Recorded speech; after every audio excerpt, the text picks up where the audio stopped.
Hello there. Welcome back to Tales from Tosche Station. How was everybody's week? Good week? Hope everyone had a good week because I certainly did. And then again, we got some Star Wars, so of course it's going to be a good week regardless. So let's talk about it. Skeleton Crew. Last episode. I do not believe that this was a series finale, but a season finale. I'll get to that at the very end of the video, but first, let's go ahead and punch this thing and let's get into it. Hey, Chewie, punch this thing. Let's get into it.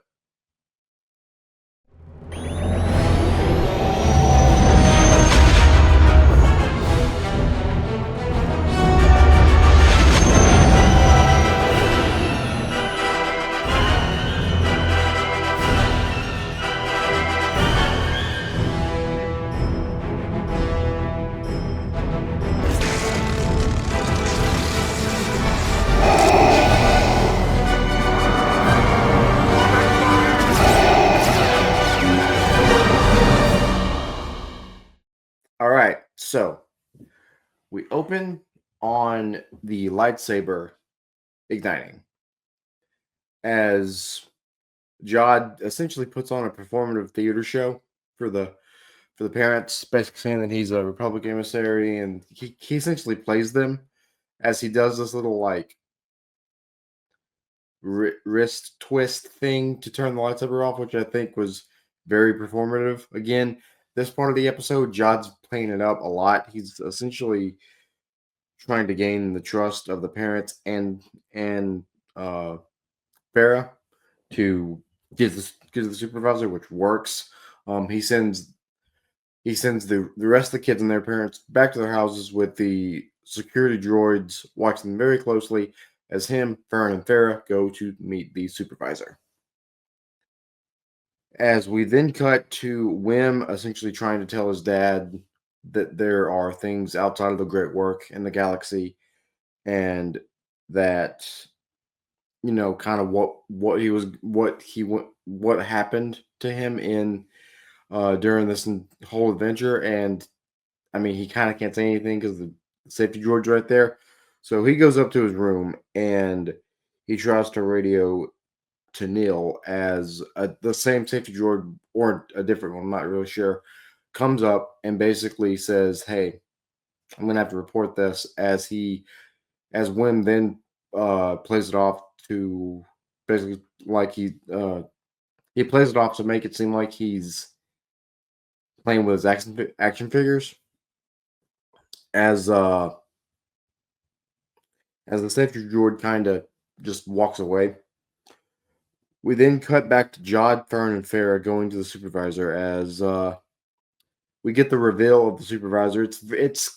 It's kind of Wizard of Oz meets Hal from 2001: Space Odyssey, which I found very interesting. Um, that the that that theory was correct. Everybody's theory that I've been saying is essentially the supervisor was going to be some kind of a droid or a AI or something, and it was, I mean, very much spot on. That was what it was. As interesting line we get that that the supervisor has been watching Fern with quote great interest. That's a Palpatine line, and the droid sounded very Palpatine esque in his delivery, in his cadence, in his voice, everything. As Jod is surprised, it's a droid. He then goes into theatrical mode, trying to fool the droid, telling him that he's an emissary and that he's a Jedi and just a bunch of stuff. And the supervisor just isn't having it. He says, "Okay, okay, then clear up something for me." Last transmission we got was that the Jedi were traitors. So are you a Jedi or are you an emissary? Which one? As he as the supervisor six the security droids onto Jod, and we get a very cool sequence of Jod just like cutting uh the stun bolts in half, which I think was really anytime we get that, I'm a fan of it. It looks really cool. Um as he essentially he takes out he deflects the stun bolts, then he essentially kills the supervisor, stabs him right in the eye, and that deactivates everything. The security droids, the power, the lift station, everything's offline. The only thing that's still running is the barrier that's protecting the planet. As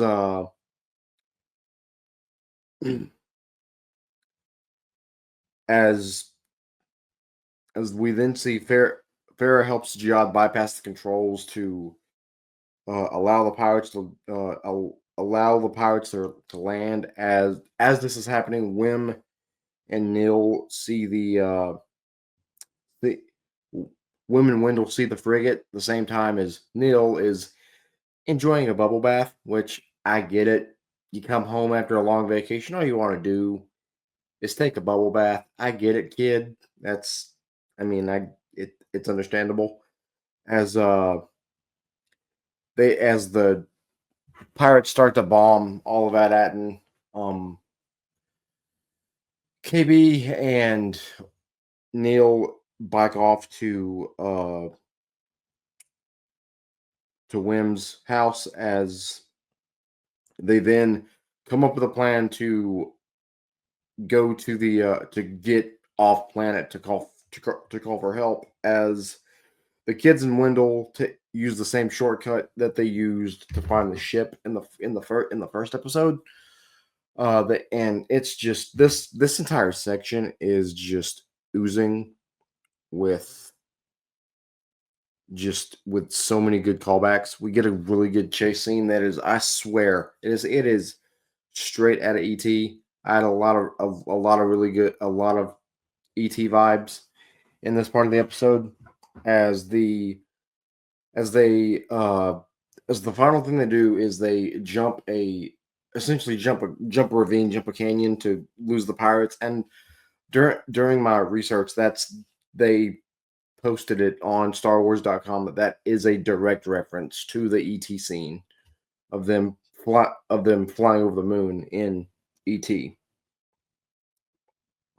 And as they finally make it back to the Onyx Cinder, um, Neel gets blown off his bike and tells him, "Hey, don't worry, I've got a plan." As he heads to the top of the school to turn on the turbo laser that we saw from Akron, because they're the exact same layout. The planets are the exact same layout, exact same everything. So Neel gets the bright idea to go to the turbo laser, and while that's happening, um, KB tries to get the Onyx to take off, but she's clamped down because the power's out. So Women Wendell and this is the most 80s thing I think I've seen so far in this show is Wim asks his dad, "Are you sure you can get the power back on?" He looks him deadpan in the face and says, "Son, you're talking to a level 7 you're talking to a level 7 coordinator. I can definitely get this down." As they head up to the supervisor, um, they're up there, and to buy some time, Wim decides to he tries to fool Jod with a Crystal of the Founders story as Wendell like goes out and around as Wim's got Jod's attention, and he almost powers it back on, but Jod sees right through it, stops Wendell.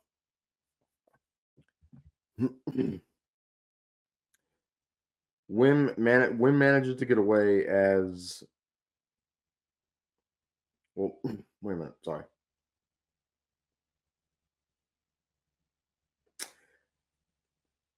Wynn manages to get away as they manage to restore the power to the landing pad.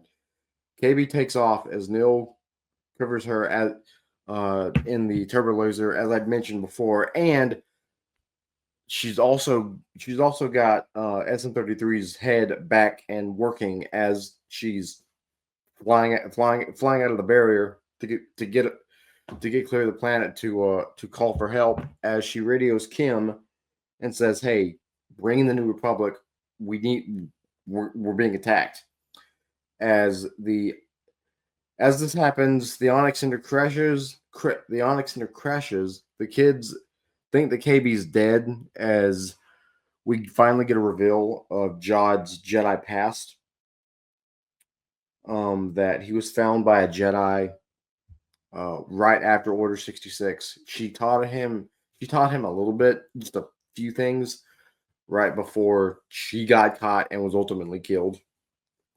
And Jod's worldview on the galaxy is very, very dim. He essentially says that it's full of darkness. There's just pinpricks of light, and you're essentially fighting for yourself. As Wendell comes up, punches Jod.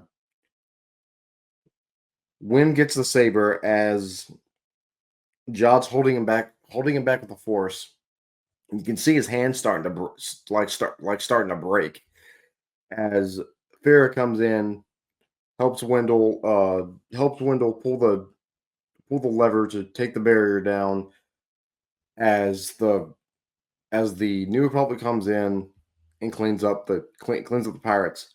And one of my favorite parts in this part is we get to see B-Wings for the first not the first time in live action. We saw when they're in Return of the Jedi, but the thing we see in live action for the first time is the laser attack that we got to see in Rebels.